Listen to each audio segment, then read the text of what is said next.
أما بعد فأعوذ بالله من الشيطان الرجيم بسم الله الرحمن الرحيم وَإِذْ قَالَتِ الْمَلَائِكَةُ اور جب کہا فرشتوں نے یا مریم اے مریم ان اللہ اصطفاکی بے شک اللہ رب العالمین نے چن لیا ہے آپ کو وطہرکی اور پاکیزہ کی ہے آپ کو واصطفاکی اور آپ کو چن لیا ہے علی نساء العالمین جہان والی عورتوں پر یا مریم اے مریم اقنتی فرما بردار بنی رہو لربی کی اپنے رب کی وسجودی اور سجدہ کرتی رہو ورکعی اور رکوع کرتی رہو مع الراکعین رکوع کرنے والوں کے ساتھ ذالک من انباء الغیب یہ غیب کی خبریں ہیں نوحیہ الیک ہم آپ کی طرف وحی کر رہے ہیں وما کنت لدیہم اور نہیں تھے آپ ان کے پاس اذ یلقون جب وہ ڈال رہے تھے کلام اپنے کلمے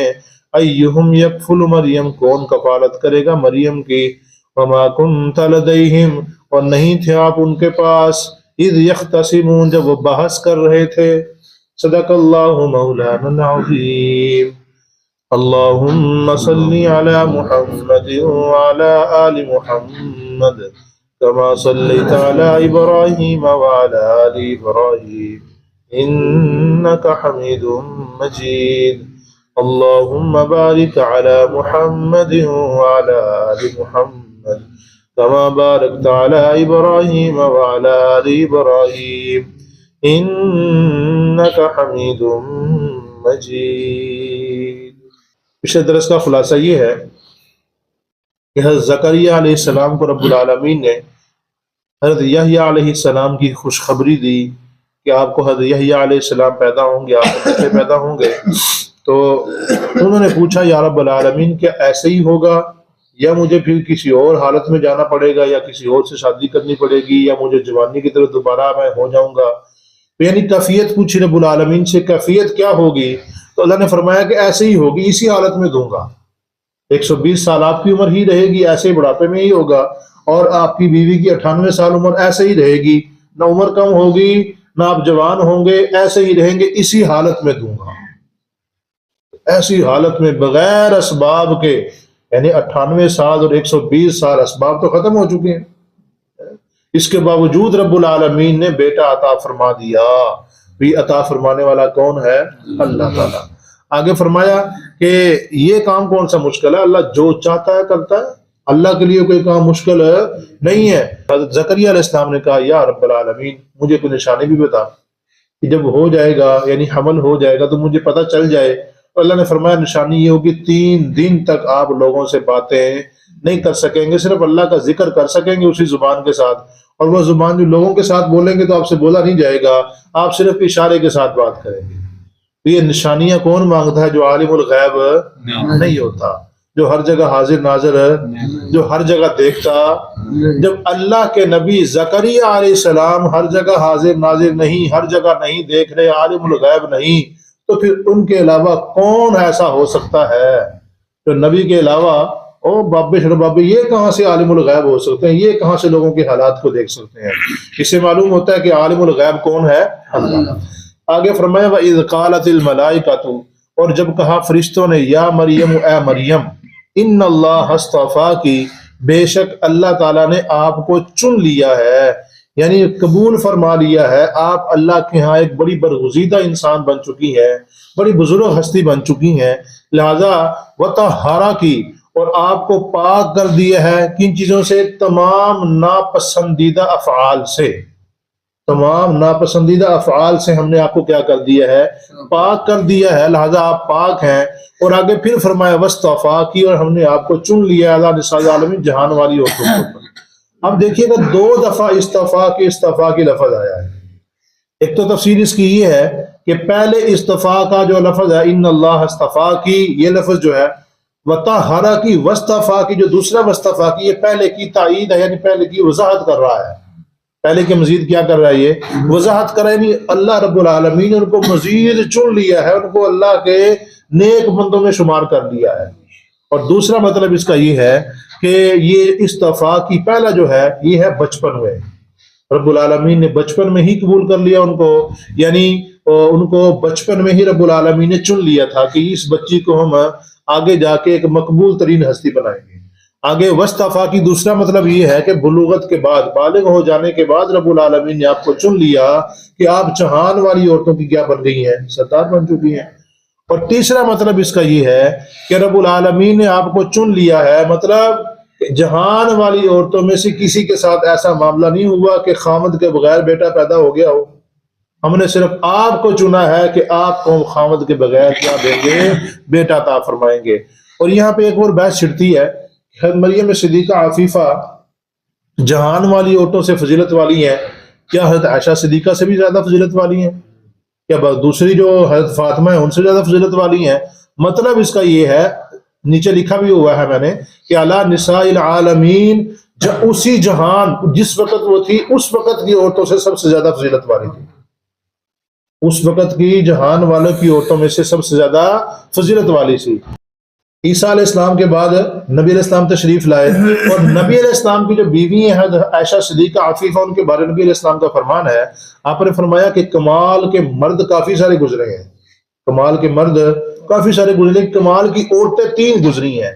ان میں سے ایک مریم صدیقہ کا نام بھی لیا، مریم بنت عمران، اور دوسرا آسیہ جو فرعون کی بیوی تھی ان کا بھی نام لیا نبی علیہ السلام نے، اور پھر حضرت ختیجہ کا نام لیا، نبی علیہ السلام کی بیوی ہیں یہ بھی، اور پھر فرمایا کہ عائشہ کی فضیلت تمام عورتوں پہ ایسی ہے جیسے سرید کو باقی کھانوں کے اوپر۔ سرید جو ہے، یہ سرید کہتے ہیں کہ گوشت کا شوربہ ہو، اس کے اندر روٹی کو ٹکڑے کر کے اس کے اندر بھگو دیا جائے، وہ کھانا سب سے افضل ہوتا ہے، سب سے مزیدار ہوتا ہے، اور ہضم ہونے میں سب سے بہتر ہوتا ہے۔ تو یعنی نبی علیہ السلام نے حضرت عائشہ صدیقہ عفیفہ کو ان سے بھی زیادہ فضیلت والا بتایا ہے۔ تو اس سے معلوم ہوتا ہے کہ یہاں سے مراد ہے اس وقت کے زمانے کے اعتبار سے، اس وقت کے زمانے کے اعتبار سے حضرت مریم صدیقہ سب سے افضل تھی۔ اور ایک قول یہ بھی ہے کہ حضرت مریم صدیقہ سب سے افضل ہے، حضرت عائشہ صدیقہ سے بھی تمام عورتوں سے افضل ہے، یہ بھی ایک قول ملتا ہے، لیکن یہ مرجوح قول لگتا ہے۔ لیکن جو میں نے کہا ہے کہ نبی علیہ السلام نے فرمایا کہ حضرت عائشہ صدیقہ عفیفہ تمام عورتوں کے اوپر ایسی فضیلت ہے جیسے سرید کو دوسرے کھانوں کے اوپر، تو حضرت عائشہ صدیقہ عفیفہ کا مقام سب سے زیادہ ہے۔ آگے فرمایا یا مریم، اے مریم، اقنتی، پیچھے تھا حضرت مریم کے فضائل، پیچھے کیا تھے حضرت مریم کے فضائل، آگے حضرت مریم کے فرائض بیان ہو رہے ہیں، یعنی فرض کیا تھا ان کے اوپر۔ یا مریم، اے مریم، اقنتی لربی کی، اپنے رب کی فرما بردار بن کے رہو، اپنے رب کے سامنے جھکی رہو، اپنے رب کے سامنے اپنے اللہ کے احکامات کے مطابق زندگی گزارتی رہو، وسجدی، اور سجدہ کرتی رہو، ورکعی، اور رکوع کرتی رہو، مع الراکعین، رکوع کرنے والوں کے ساتھ، یعنی رکوع کرنے والوں کے ساتھ رکوع کرو اور سجدہ کرو، یعنی اللہ کے سامنے کھڑی رہو، نماز پڑھتی رہو۔ حضرت مریم صدیقہ عفیفہ کی نماز کے بارے میں آتا ہے، وہ اللہ کے سامنے اتنی نماز پڑھتی تھی، اتنا کھڑی رہتی تھی کہ ان کے گٹے ان میں ورم آ جایا کرتا تھا، سو جایا کرتی تھی، اور پھر بعض روایت میں ملتا ہے کہ اس کے اندر وہ پیلا پیلا سا خون آ جایا کرتا تھا، جیسے دیکھیں گے آپ نے زیادہ زور پڑا رہے تو اس کے اوپر پیلا پیلا سا ایک پانی سا آ جاتا ہے، ان کے ان گٹوں میں ایسے پانی سا آ جایا کرتا تھا، اللہ کے سامنے اتنا کھڑی رہتی تھی، اتنا اللہ کے سامنے اللہ کی عبادت کیا کرتی تھی۔ اس لیے رب العالمین نے فرمایا کہ یا مریم، یا مریم، اقنتی لربک واسجدی ورکعی مع الراکعین۔ آگے فرمایا یہ سارا کچھ رب العالمین نے بتایا، نبی علیہ السلام کو کس نے بتایا سارا کچھ؟ یہ رب العالمین نے، کہ دیکھو زکریا علیہ السلام کے ساتھ یہ ہوا، مریم صدیقہ کے ساتھ یہ ہوا، عیسیٰ علیہ السلام کے ساتھ یہ ہوا۔ وجہ کیا ہے کہ ذالک من انباء الغیب، یہ غیب کی خبریں ہیں، نوحیہ الیک، آپ کو ان کا پتہ نہیں تھا، ہم نے آپ کی طرف وحی کی ہے۔ ایک چیز انسان جو بتاتا ہے نا، اس کی 2 وجہ ہوتی ہیں، یا تو اس نے خود دیکھا ہوتا ہے یا اس کسی نے بتایا ہوتا ہے، یا تو اس نے خود دیکھا ہے تب وہ اس بات کو بیان کر رہا ہے، یا اس کو کسی نے بتایا ہے تب وہ بات بیان کر رہا ہوتا ہے۔ تو نبی علیہ السلام نے جب یہ واقعہ بیان کیا، یہ قصہ حضرت مریم کا، حضرت عیسیٰ کا، زکریا علیہ السلام کا جو قصہ بیان فرمایا، یہ قصہ کیسے بیان فرمایا؟ اللہ فرمایا نوحیہ الیک، آپ نے خود نہیں بلکہ ہم نے آپ کو بتایا۔ تو مطلب کیا ہے کہ اللہ کے نبی عالم الغیب نہیں، بلکہ غیب کی خبریں رب العالمین نے آپ کو دی ہیں۔ اور غیب بھی کس سے ہے؟ غیب بھی کس سے؟ اخبار ما غاب عنک، یعنی وہ خبریں جو آپ سے غیب ہیں، وہ خبریں جو اے نبی آپ سے غیب ہیں، اللہ سے وہ خبریں غیب، ہر چیز سامنے ہے، بلکہ آپ سے وہ چیز غائب تھی، آپ کو پتہ نہیں تھا آپ کو کہ کیا معاملہ ہوا، ہم نے آپ کو بتا دیا، ہم نے آپ کی طرف وحی کی ہے۔ اور وما کنت لدیہم، آگے اس کی دلیل بھی ہے، اللہ فرما رہے ہیں وما کنت لدیہم۔ اب دیکھنا بالکل صاف صاف الفاظ موجود ہیں، بالکل صاف صاف الفاظ موجود ہیں، لیکن پھر بھی لوگ فلاں مولوی یہ کہتا ہے، فلاں عالم یہ کہتا ہے، فلاں رحمۃ اللہ علیہ یہ کہتا ہے، ایسے چکر میں اپنے عقیدے کو برباد کیا ہوا ہے، ایسے چکر میں اپنے عقیدے کو خراب کیا ہوا ہے۔ اللہ فرما رہے ہیں دیکھیے گا وما کنت لدیہم، آپ ان کے پاس نہیں تھے۔ لدی معنی ہوتا ہے پاس، لدی کا معنی کیا ہوتا ہے؟ پاس۔ وما کنت لدیہم، آپ ان کے پاس نہیں تھے، اذ یلقون، جب وہ ڈال رہے تھے اپنی کلموں کو، ایہم یکفل مریم، کہ کون مریم کی کفالت کرے گا، مریم کی کفالت کون کرے گا، چونکہ ان کو پتہ چل چکا تھا، انہوں نے مریم صدیقہ کی والدہ نے نظر مانی تھی کہ میں اس کو اللہ کے گھر کے لیے وقف کروں گی، تو یہ سارا کچھ معاملہ چل چکا تھا۔ اب وہاں چھوڑنے کے لیے آئی، اب کفالت کے بارے میں ان کے آپس میں بحث ہونا شروع ہو گئی۔ اب ایک کہنے لگا کہ میں کروں گا، دوسرا کہنے لگا میں اس کی کفالت کروں گا۔ بالآخر وہ ایک بات طے پائی کہ اس طرح کرتے ہیں، قرآن اندازی کرتے ہیں۔ اور قرآن اندازی کیسے کریں گے کہ جو دریائے اردن ہے اس کے اندر اپنی کلمیں ڈالیں گے، اپنی کلمیں ڈالیں گے، جس قلم کے ساتھ وہ تورات کو لکھتے تھے، انجیل کو لکھتے تھے، اس قلم کو جو ہے نا دریا کے اندر ڈالیں گے۔ اب جو قلم جہاں جس طرف سے پانی آ رہا ہوتا اسی طرف چل پڑی، وہ سمجھو اس کی کفالت کرے گا، اگر پانی کے بہاؤ کے ساتھ آگے بہہ گئی تو وہ اس کی کفالت نہیں کرے گا۔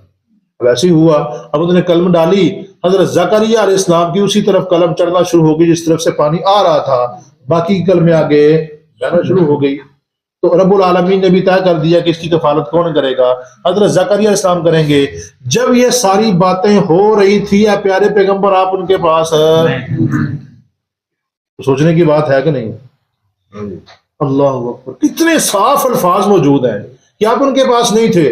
اور یہ توبہ، ایسی ایک روایت گڑی ہوئی ہے کہ اے پیارے جو نا اے پیارے پیغمبر، جس وقت آدم علیہ السلام کی جو نا مٹی کو گوندا جا رہا تھا آپ بھی اس وقت موجود تھے۔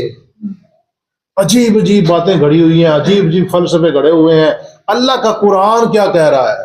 اللہ قرآن کہہ رہا ہے کہ جس وقت عیسیٰ علیہ السلام کی جو والدہ تھی مریم صدیقہ، ان کے بارے باتیں ہو رہی تھی، حضرت زکریا علیہ السلام کے بارے باتیں ہو رہی تھی، اور جس وقت وہ سارا کچھ بحث کر رہے تھے کون کفالت کرے گا، اس وقت آپ ان کے پاس نہیں تھے۔ قریب کا زمانہ تھا نبی علیہ السلام کا، دور کا بھی نہیں تھا۔ حضرت عیسیٰ علیہ السلام کے بعد تو آپ پیغمبر آئے نا، عیسیٰ علیہ السلام کے بعد کوئی اور پیغمبر نہیں، صرف نبی علیہ السلام ہے، یعنی ان کے بعد صرف نبی علیہ السلام، اس سے پہلے سارے پیغمبر گزر چکے ہیں۔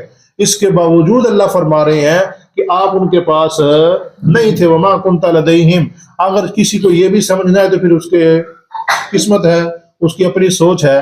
وما کنت لدیہم، آپ ان کے پاس نہیں تھے جب وہ کلمے ڈال رہے تھے۔ ایہم یکفل مریم، کون کفالت کرے گا مریم کی۔ وما کنت لدیہم اذ یختصمون، دوبارہ پھر فرمایا، کسی اگر شک شبہ رہ گئے پھر دوبارہ سن لے، اللہ فرما رہے ہیں وما کنت لدیہم اذ یختصمون، جس وقت وہ آپس میں بحث کر رہے تھے کہ کون کفالت کرے گا، آپ اس وقت بھی ان کے پاس موجود ہے، یعنی بحث کے وقت بھی موجود نہیں تھے، کلمے ڈالنے وقت بھی آپ موجود نہیں تھے، تو پھر تھے کس وقت؟ کس وقت بھی نہیں۔ مطلب یہ کہ آپ وہاں پہ موجود نہیں تھے۔ یہ ساری خبریں کس نے بتائی ہیں؟ اللہ نے، اور بالکل صحیح صحیح بتائی ہیں، بالکل ٹھیک ٹھیک بتائی ہیں۔ اس سے معلوم ہوتا ہے کہ آپ اللہ کے پیغمبر ہیں۔ اب کیا ہے، آپ وہاں موجود نہیں تھے، اس کے باوجود آپ بالکل صحیح صحیح باتیں جو حق حق بات ہے وہ ساری بتا رہے ہیں۔ اس سے معلوم ہوتا ہے کہ آپ کو اللہ نے بتائی ہیں، اور اللہ کس کو بتاتا ہوتا ہے؟ اپنے پیغمبر کو۔ تو اس سے معلوم ہوا کہ یہ دلیل ہے نبی علیہ السلام کی رسالت کے اوپر، نبوت کے اوپر، کہ آپ اللہ کے پیغمبر ہیں، کہ آپ وہاں نہ ہونے کے باوجود بالکل ٹھیک ٹھیک بتا رہے ہیں۔ اس سے معلوم ہوتا ہے کہ عالم الغیب اللہ ہے، اور نبی علیہ السلام عالم الغیب نہیں، اور یہ نبی علیہ السلام کی نبوت کے اوپر دلیل ہے۔ اللہ پاک سے دعا